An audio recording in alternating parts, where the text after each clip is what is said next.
The oldest and strongest human emotion is fear. And the oldest and strongest type of fear is trepidation of the unknown. When we were children, our parents told us that monsters didn't exist. But we were sure that something was lurking under the bed or in the closet. Fear sees, even if our eyes are closed. Welcome to the realm of the arcane. My name is Lon Strickler. Join me as I examine unexplained creatures, strange manifestations, and remarkable realities. Imagine this next hour as a voyage of discovery to strange lands, seeking not for new territory, but for new knowledge of the supernatural. Come on board as we begin this adventure together. Hey folks, good evening. Welcome to another episode of Arcane Radio, where we explore the unexplained live on Beyond Explanation. I'm your host, Lon Strickler, coming to you within a cannon shot of historic Gettysburg, Pennsylvania. Thanks for joining me. So before I get started, as many of you know, we lost our dear friend Mark Fuller this past week or so, last Thursday, I think it was. A little over a year ago, Mark introduced himself to me, and he and his son had a proposal, actually, incorporating Phantoms and Monsters published accounts into narrated video. And then after that got started, a few months later, Arcane Radio was also added to Beyond Explanation YouTube channel. Then soon after that, I made an offer to some of the team members and others that we'd host live talk shows that they were interested in starting a show. So eventually, and at present, we're at 6 regular shows on the channel. Now, Mark's passing hit hard with his friends and associates. And, Mark and I talked almost daily. His eclectic knowledge of music, digital computing, automobiles, old paranormal radio, etc. was amazing. Mark and Bill have put a lot of good work into establishing this channel. So I'm sure that our faithful listeners will agree.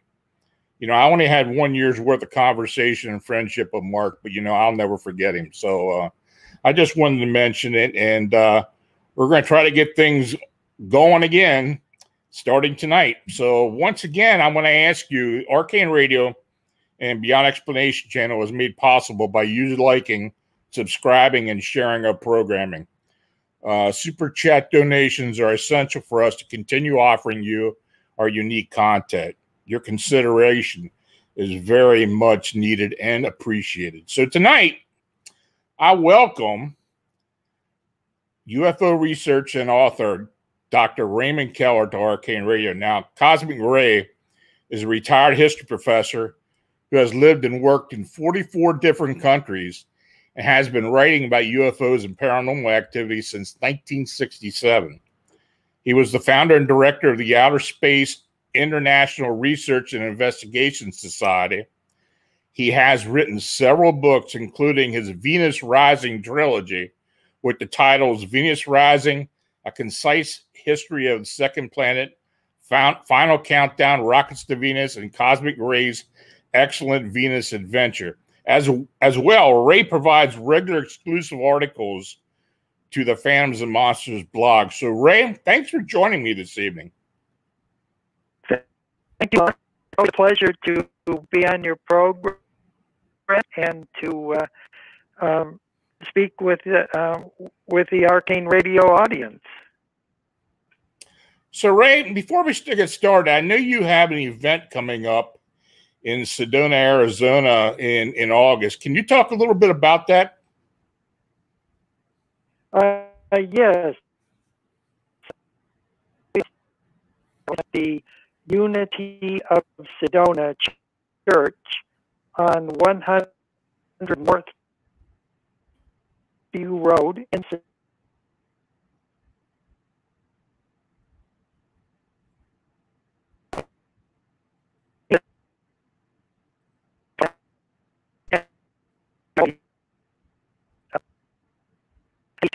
To determine their EQ or extraterrestrial quotient. It's and work through various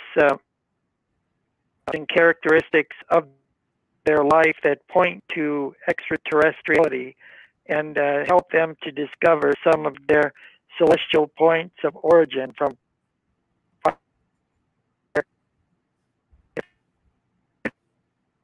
we're already expecting a packed house, and then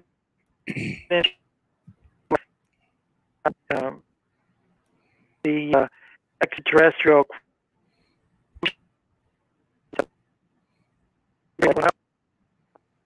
regarding the lives and times of two prominent Arizona women in the world of apparitions. Dorothy Martin of Sedona, who in her day was and predicted future events. And then Annabelle Krebs of Williams, Arizona, known as Lady Columba. And there'll be a PowerPoint replete with never before seen photographs and drawings from the 1950s of flying saucers and incredible beings and other planets in our solar system and beyond. And then there'll be time set aside for questions and answers that people may have about the Venusians and their angel force operative here on the Earth at this time. So it will be well publicized. The Kudos newspaper, a magazine in Sedona, is going to do a big article on it. So we could have some people from far and wide coming over there. Interesting. Well, I hope the event goes well for you. We're kind of having some audio problems with you, Ray. I think are you on a cell phone? We might have to switch you to a landline if possible. Oh, okay. I'm on a regular, just my Comcast line. Okay. I think my alternate number, we could try that one. See if it's a little clearer. The other number is 304. 304. Yes. 212-4737. Hey, Lon, I think we might have it a little better now. We might want to stay on this one. Okay. If it comes up, I'll move over to the other one. Okay. Okay. We'll see how it goes. So, Ray, a couple months ago, I contacted you. It was in April. It was April 10th or 11th. I contacted you about a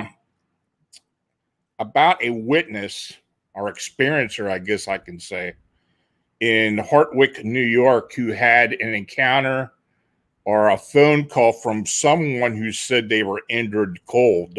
You remember that conversation? Yes, I do remember that conversation very well. What do you make of that? I mean, this person called her twice, and the caller ID came up as injured cold. That's what freaked her out. Now, she didn't know what it meant, but my investigator, Gabriel, knew exactly what it meant. And she had just had a winged humanoid encounter just before that. And the person on the other end of the phone told her not to report this. What's your thoughts on that? Well, Indrid Cold, of course, is associated with the Woody Derenberger case. Woody lived in Mineral Wells, West Virginia, a small community outside of Parkersburg. And on the 2nd of November, 1967, he encountered a being from a world that was known as Lanulos, about 8 light years from the Earth. And then he had a series of contacts with the Lanulosians, as well as Venusians and other extraterrestrials over a period of time. And if it was Indrid Cold, I wouldn't be surprised, as many of the space explorers who come to our world frequently contact others. Woody wasn't the only one, and there are literally thousands, if not tens or hundreds of thousands, of people who have had contact with extraterrestrials, or beings that have identified themselves as extraterrestrials. So it wouldn't surprise me if it was in Indrid Cold or some aspect of that entity. Mm. Now, since this happened right after the experiencer had seen a winged humanoid, or what she described, well, it kind of mirrored the Mothman, actually. Do you think the original Indrid Cold had any association whatsoever with the Mothman phenomena?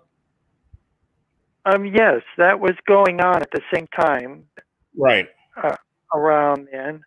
And John A. Keel was in West Virginia investigating the Mothman. He's a famous anomalist researcher. And not only the Mothman, but cryptids and UFO entities and so forth. And he was also working with Gray Barker on the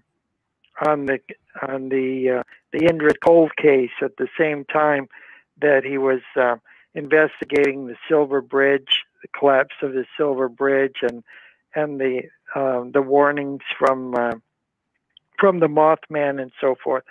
So there's definitely a connection there. And John A. Keel, interestingly enough, came to believe that a wide variety of phenomena were interlinked. That ghosts, psychic phenomena, other kinds of apparitions, cryptids, extraterrestrial, aliens, that it all had some connection, some obscure connection, possibly interdimensionality, even the Bigfoot in there.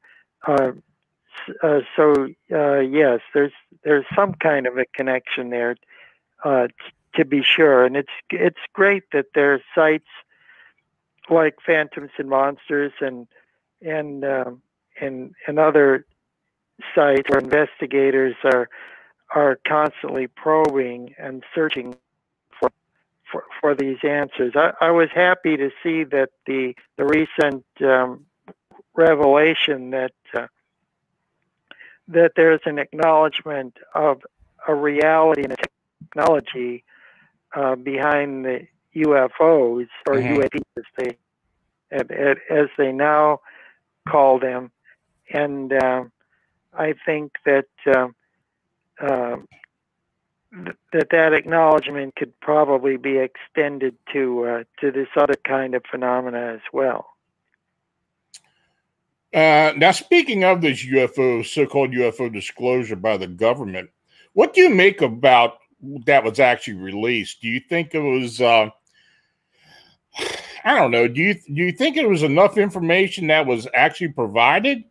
Or do you think that they may go further, or do you think they're kind of going to as far as they're going to go? I think for the time being, that's as far as they're going to go, is acknowledging that a real phenomena exists, and there's some kind of technology behind it that they don't understand. But I think that the explanation that it's Russian or Chinese is pretty weak. Because this type of phenomena, as we know, goes back to biblical times and even before, with the Zechariah Stitchin information, and Right. all the accounts as well. The Bible, Ezekiel and the wheel within the wheel, and the various hierarchies of angelic beings and so forth. So it's been around a lot longer than there's been a Russia or a communist China. So there's definitely a technology there that's far beyond anything the Russians or the Chinese might have. Well, you know, I think that most of us who have been investigating and looking into these phenomena for so many years, I mean, you've been doing this longer than I have, but I don't think we're really surprised that it was limited to what we got, though, you know, we'd like to see a little bit more. So we're going to have to listen to more people complain that disclosure hasn't really come yet. But yeah, you know, I was, it was actually, for me, it was much less than I even expected. I thought we'd get a little bit more than that. But then again, you know, it's the government. They're not going to say but so much. They're not going to come out and say there's aliens out there. I just don't think that's ever going to happen unless they actually have, you know, something actually happens or where they got to say it. So, you know, so, you know, this also kind of goes into another subject that I had mentioned to you a while back that I'd like to talk to you about. And that's the Valiant Thor incidents. Can you kind of give us the audience an idea of who Valiant Thor was and what it pertained to? Valiant Thor and the account of Valiant Thor was first written up by August C. Roberts in the Val Thor story, and that original document is published online, and I uncovered that document and posted it on your site. People can read that about an emissary from Venus who came down and was on the Earth for 3 years and visited in the Pentagon, visited with President Eisenhower, and then there's the meeting that he had with Dr. Frank Stranges, and I go into detail in that in my first book, Venus Rising, but on the website you'll also see notes that Valiant Thor took at a Flying Saucer Club meeting in High Bridge, New Jersey, conducted by Howard. You'll also see photos there with August official seal, and photo Valiant Thor, Vice Commander Dawn from the Victor 1 spaceship. You'll also see photographs of others and 2 others in the crew, some females, and then you'll see others who were at the meeting, including Howard Menger, his first wife Rose, his son, and then some others who attended that day. And then you'll see August Roberts' comments on the back of there's a Miss Tharp, and she was one of the Flying Saucer Club members there in the July 1958 meeting, and she reported seeing one of the Venusians in that party jump over a 14-foot fence. And all those photos and more are provided in the link for this. Yeah, we have the show. link. It's the rens.com link. Bill or Vincent want to put that up in the chat room. It's you've got all kinds of stuff in there. I mean, photos and everything.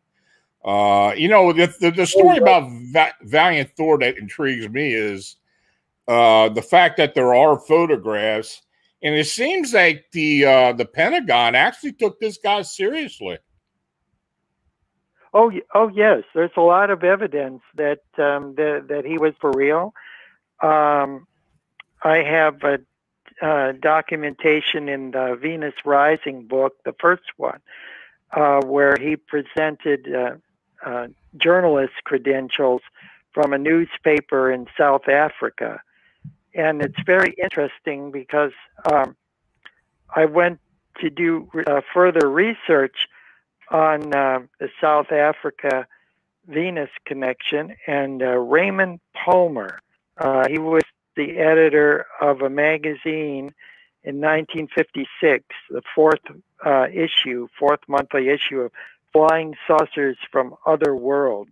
And he has an article in there about Elizabeth Clarer. She was from South Africa, and she reported these contacts with ongoing contacts with Venusians. They didn't give her their name, but she identified their base in the Drakensberg Range, where these scout craft, similar to the ones that were reported by George Adamski, were going in and out of mountainsides in the Drakensberg range. So I have that whole article, and in the forthcoming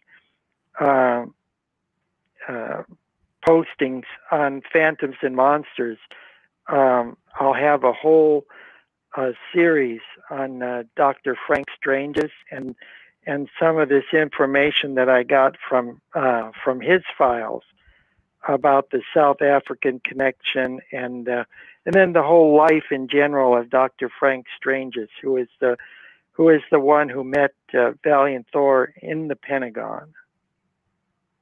Interesting. Yeah, that whole thing, that whole story fascinated me. I wasn't really sure exactly what had happened. There's a lot of different information out there, but of course, it's since I met you and since I read your book, it's there's much more there, and I recommend that book, even the whole trilogy series, to anybody who's interested. The links are available on Phantoms and Monsters on your articles. Currently, we're running a series of articles about the resident aliens, which is, I've been getting a lot of feedback on that. It's very well written, as all your things are great. It's thank you, Lon. Yeah, it is. It's a great series, and it kind of makes you think actually what's been going on. It kind of goes hand in hand with a lot of this UFO disclosure, because when you talk UFO, I'm sorry, but some people may think, but there's aliens involved in that. It's not just other governments and the U.S. government involved with this. So absolutely. So and of course, you're going to keep writing a lot of this stuff and presenting it. Like I said, I'm getting a lot of great feedback. Now, you had two other books that you recently published. Can you talk about those a bit? Oh, yes. The next one is The Vast Venus Conspiracy. And this looks at the various space agencies around the planet, particularly the former Soviet Union and now the Russian Federation. And then Japan with the Akatsuki probe to Venus. And then the United States with the Mariner and Magellan probes and other space projects involving Venus. And then, of course, the European Space Agency and the Venus Express. And then I go behind the scenes and look at various space program projects little publicized or even classified, such as Operation White Stork, which was our monitoring of the Soviet Union in the 1960s, and the published report on their monitoring of Venus and what they really found there. And so this is all right here, and it just goes to show there's a lot more in space and near space in our solar system than the government has been letting on. And then there was Project Sign, even going back to 1947, the precursor to Grudge and then Blue Book. And in the Project Sign report, it said that they had a knowledge of 22 extrasolar planets with intelligent life on it. And then they also identified Venus, Mars, and Saturn as possible sources for extraterrestrials coming to Earth from our own solar system. So this kind of thing continues in the next book, which is Lady Columba, Venus Revelations. Now that was Columba Krebs. She was a theosophist and an artist and a social activist, and she traveled around the world. She lived in India, she lived in Germany, and she was always in search of a profound truth and spiritual understanding. But when she got back to the United States in the 1950s, she was living, she moved to Williams, Arizona, or she was born in Greensburg, Pennsylvania, which is kind of interesting. And then she... Yeah, it is, since our friend Stan Gordon's from there. Oh, yes, yes. And I know there's a ridge out there where there's constant UFO activity. Yeah, Chestnut Ridge. Yes. Which actually runs down to where you are down in Morgantown, actually. Yes, yes, that's right. Well, this Annabelle Krebs, she had moved to Williams, Arizona, and then from there she moved to outside of Joshua Tree, because she became fascinated with flying saucers and with the contactees and George Van Tassel's yearly events out at the Giant Rock at Landers, California, the airfield there that he owned and operated. George Van Tassel was an airplane mechanic from Ohio that moved out there after World War II, and he bought the Giant Rock from a prospector to turn it into an airfield, and he built a home underneath the rock, and this is where he met an extraterrestrial from Venus named Solganda, who gave him the instructions to build the Integratron, which is a kind of a time machine and a rejuvenation device. And all the details about that are also in my Venus books. But she became good friends with George Van Tassel, and also with another contactee she became closely associated with and became the secretary to, and that was Truman Bethurum.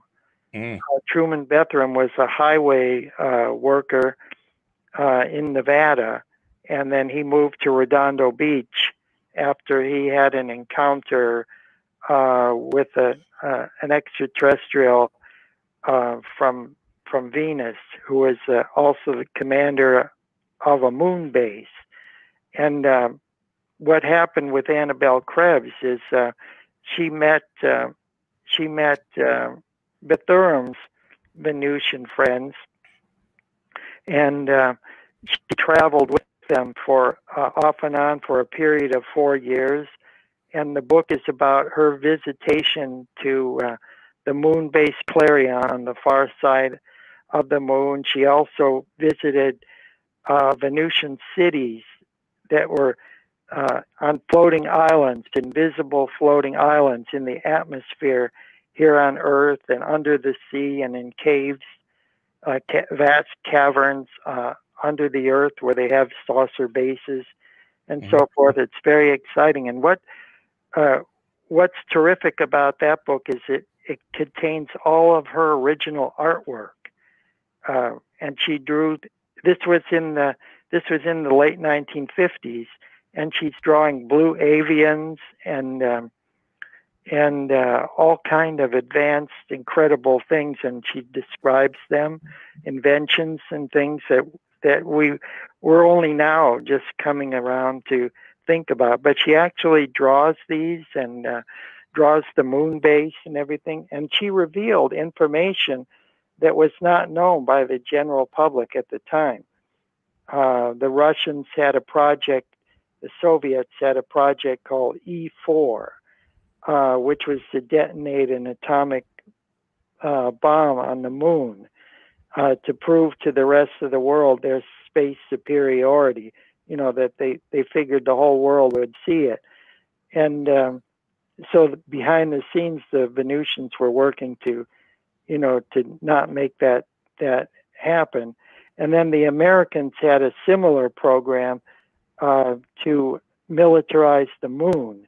It was called Project A119, and we were also going to put atomic missiles on the moon.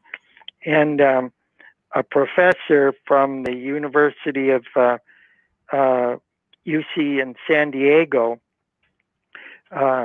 he blew the lid on it and said that the United States should not militarize outer space and should not detonate anything on the moon without finding out if it's inhabited or even if there's some kind of indigenous life there. And now, of course, we know from NASA and recent revelations, yes, there is water on the moon. Mm-hmm. And it's not just locked up in the regolith in the lunar soil, but there are vast lakes on the south pole of the moon and on the far side. They're just iced over. But now NASA wants to use that resource as a possible conversion to hydrogen fuel or heavy hydrogen or something for rocket ships and having bases, having our own bases on the moon. But in my Venus books, I talk about the secret project at Corralitos, New Mexico, Corrales, New Mexico. Dr. Hynek was appointed by the President Nixon, to be in charge of this program to find landing sites for the Apollo mission.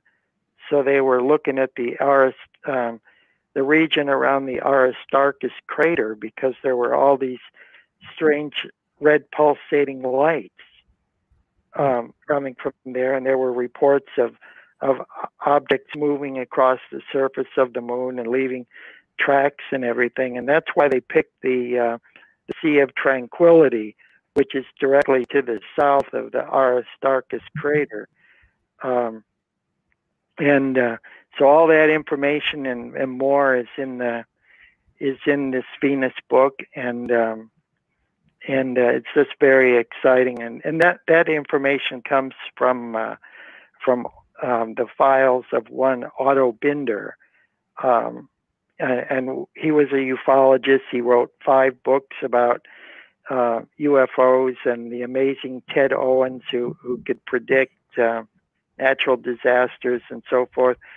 And he was contacted by these insectoid type creatures, bee-like creatures from Venus. Mm-hmm. And all that information is also in the is in the book.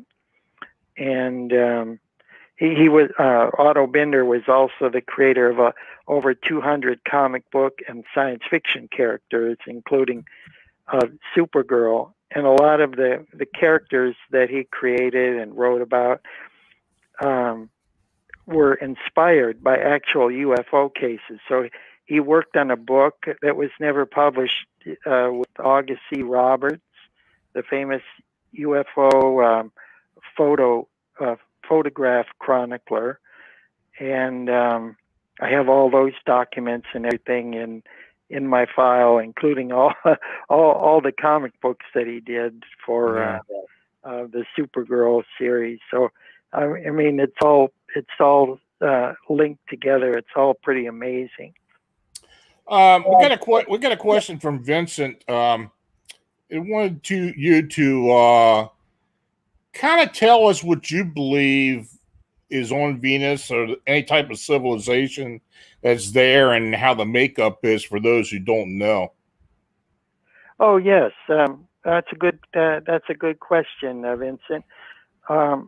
Well, the civilization is largely underground. There are a few structures on the surface that can be seen, and some of them have been photographed as well. And there's one particular photograph that kind of looks like the lines at Cusco in Peru. I've seen that photograph. And there's one with a big H block type structure, and there's communications facilities and arrays. But most of the life is underground, because millennia ago, Venus was bombarded by in a cosmic storm, in a cosmic meteor storm. And it slowed the orbit significantly, and there are aquifers and these large type of there's these large towers that are tiered that pump the water, and then the water kind of slides down in these tiers where they have hydroponic gardens and so forth. So they're self-sufficient, and a lot of the information about Venus was originally leaked by Dr. Frank Stranges from his interviews and his inner circle meetings with Valiant Thor and others in the Victor 1 crew. What are your thoughts on, I'd say not just Venus, but alien hierarchy, and what kind of agenda do they have as far as not only for us or for other possible civilizations in the universe? Well, there is a hierarchy of light. We could call it that, right? And because the Earth is the closest planetary neighbor to Venus, there's been a constant interaction going back through history. And if we look at various accounts and legends in world religions and mythology, we can detect the presence of Venusians and even outright individuals claiming to have gone to Venus. For example, in the Bible, Paul talks about going to the up into the third heaven, into the third sphere. Mm-hmm. So a lot of people don't realize that, and he said, I went to the third sphere of heaven, but I couldn't tell if I was in my body or out of my body. The same thing that George Adamski wrote about going to Venus and other planets. He didn't know whether he was in or out of body because it just borders on the type of mystical experience. But when we look at how the pre-Copernican world looked at the solar system, you know, we didn't know back then that all the planets went around the sun, so the objects in the heavens were gauged by their luminosity or their brightness, and so the sun would be, of course, would be the first sphere or the first orb. The moon would be the second, and then Venus would be the third, because it's the third brightest object in the sky. So, and we see lots of other references in the Bible to the planet Venus. Jesus identifies in Revelation chapter 22 as being from Venus, the bright and morning star, and of course Peter says in 2 Peter to let the morning star rise in your hearts, and there's many references to the morning star. And then we see, you know, Emanuel Swedenborg describes a journey to the planet Venus, and he describes the hierarchy of angels, and then that there's a kind of apprenticeship going on where people from other worlds are incarnating there after long struggles on other planets, where they can advance into a higher realm. And Rumi writes about it, and about the Venusians coming to Earth, that there's like 4,000 of them on Earth at any one time, and so we see that this is a big connection there between our history and the planet Venus and all the different civilizations. The Mayan calendar is based on the revolutions of the planet Venus, and just all the other ancient civilizations. They all have, you know, they all recognize Venus as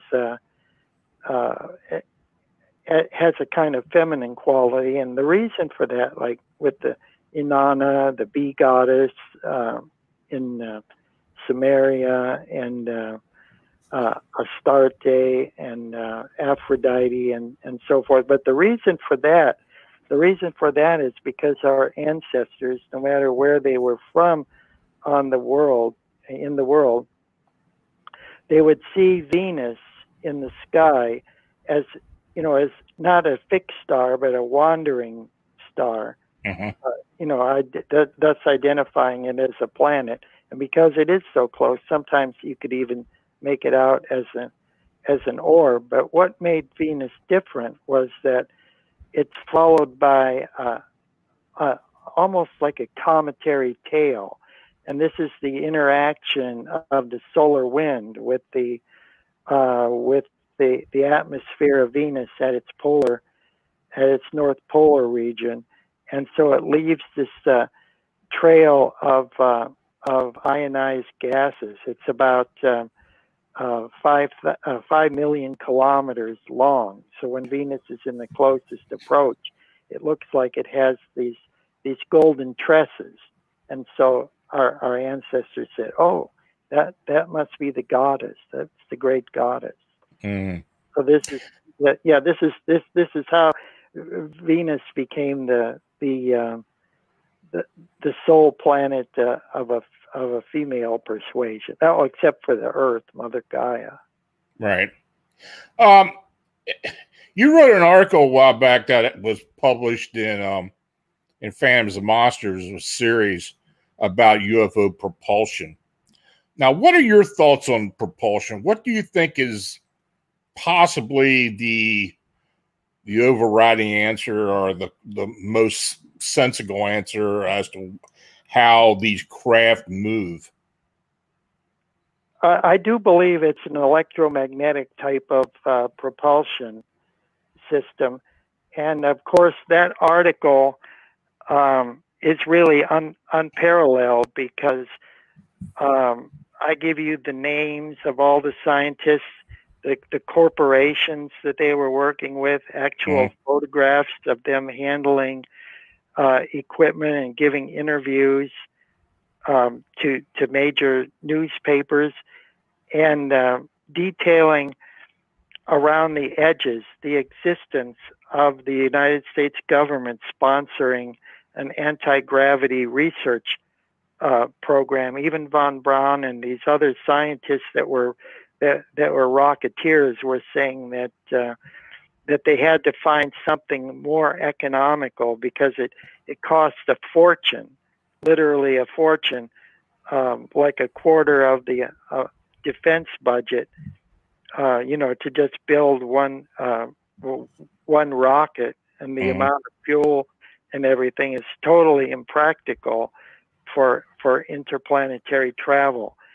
And so all these scientists were working on these programs, and so it took a lot of time to go find all of the, all the hints and all the clues in Popular Mechanics and these other magazines and regional newspapers where these corporations, Martin Marietta and these other corporations were located, that were contracting with German scientists and other scientists in America and from around the world, and the Gravity Research Council in New Boston, New Hampshire, and so forth, to put that all together.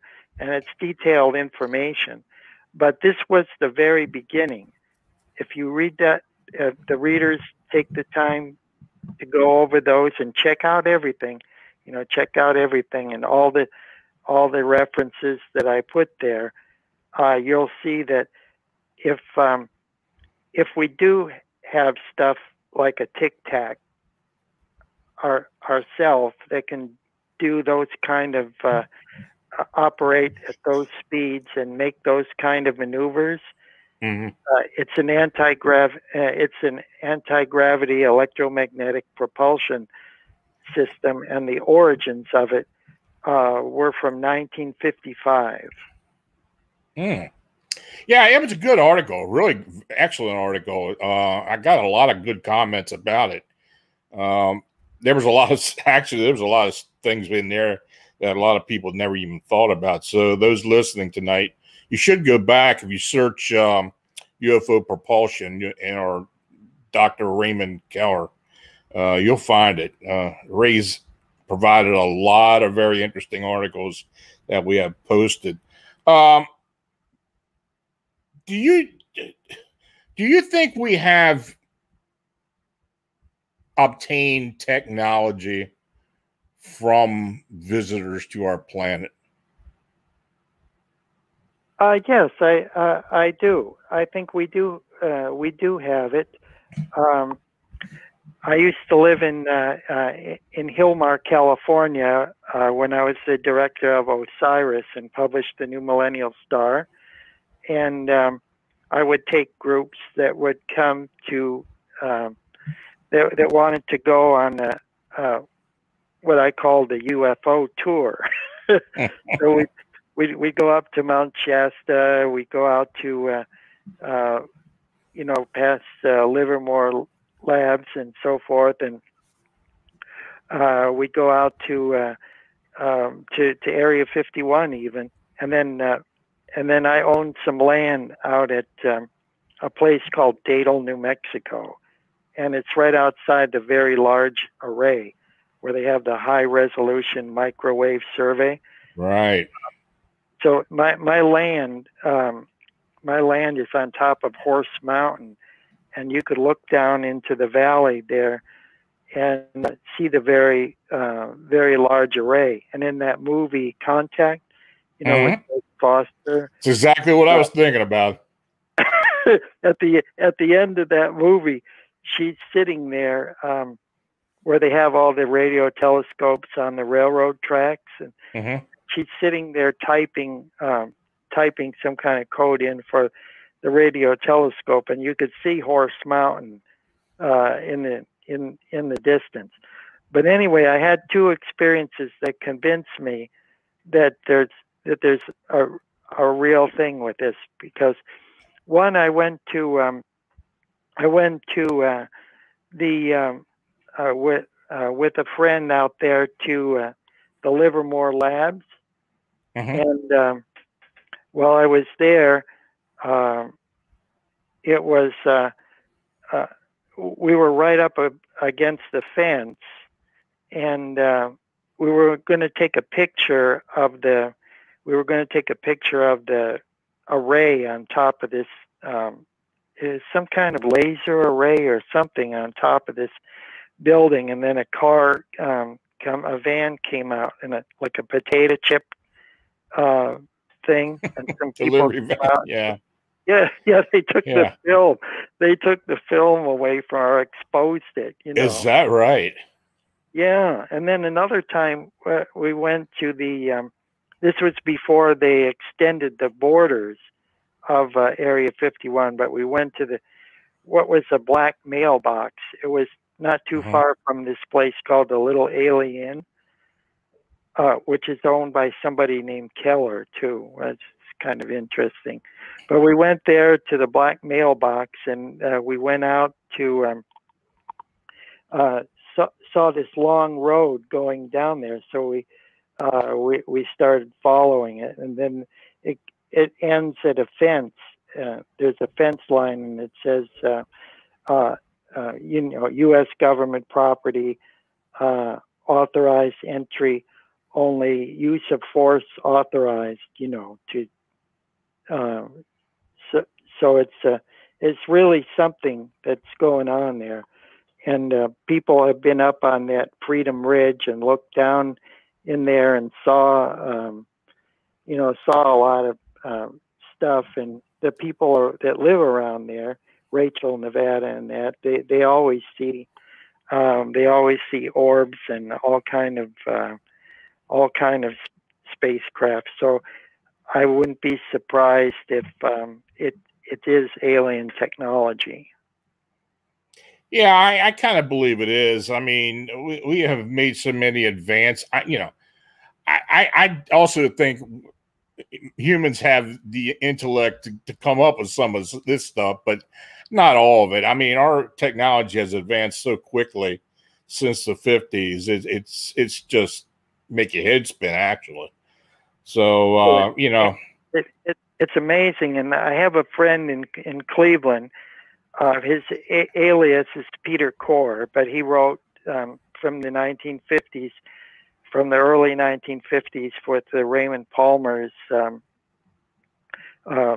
flying saucers and amazing stories and so forth. And he was a friend of George Hunt Williamson and George Adamski, and was responsible for bringing them together for the first meeting in Cleveland when they first met each other, Adamski and Williamson. But he was also a scientist, atomic physicist that worked at the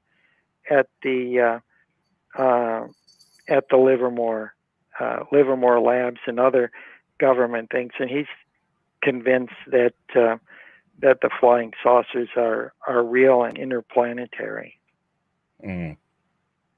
Yeah, that's another thing I wanted to ask you about the travel.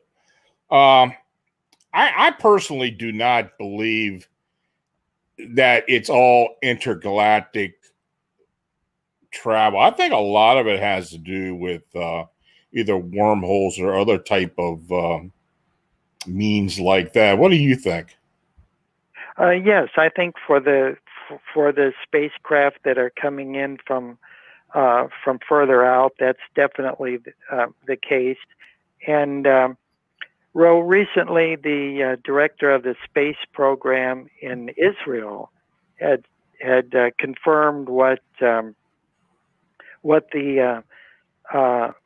Hellyer, the former defense minister in Canada under the Pearson administration, and from 1962 to 64, he was in the defense minister there, and Wilbur Smith was the transportation, worked for the Department of Transportation radio engineer on the Project Magnet.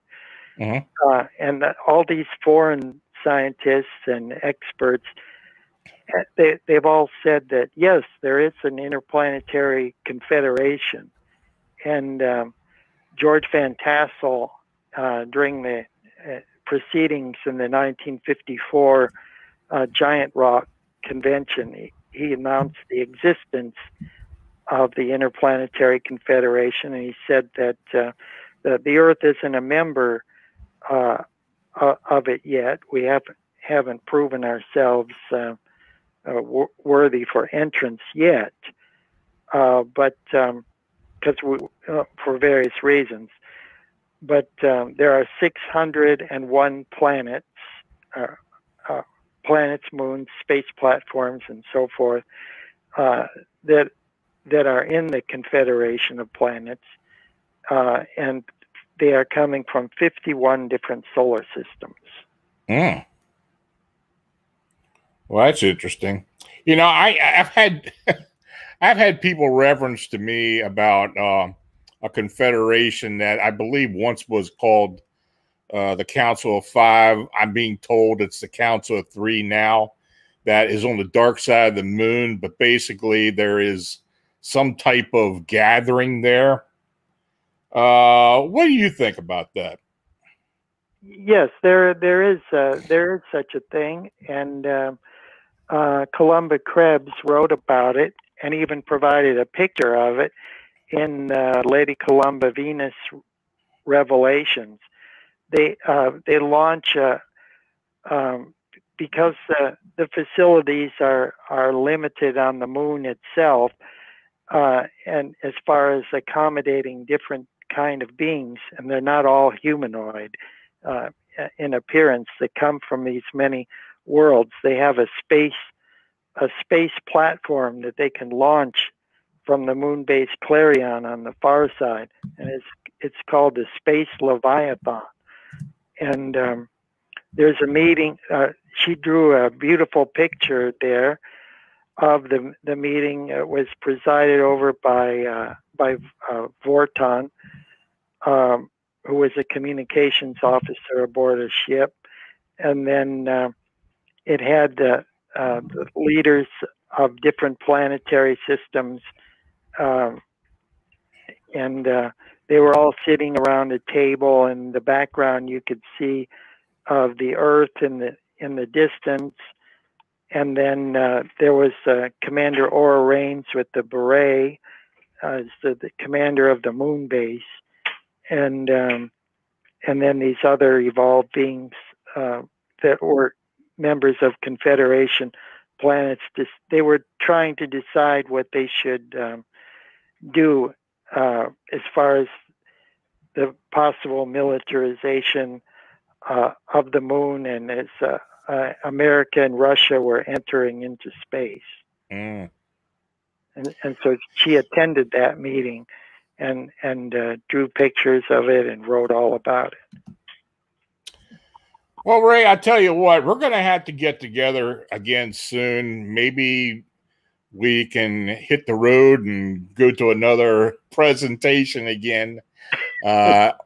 We've had some pretty interesting conversations over the years while we're on the road, and I always look forward to that.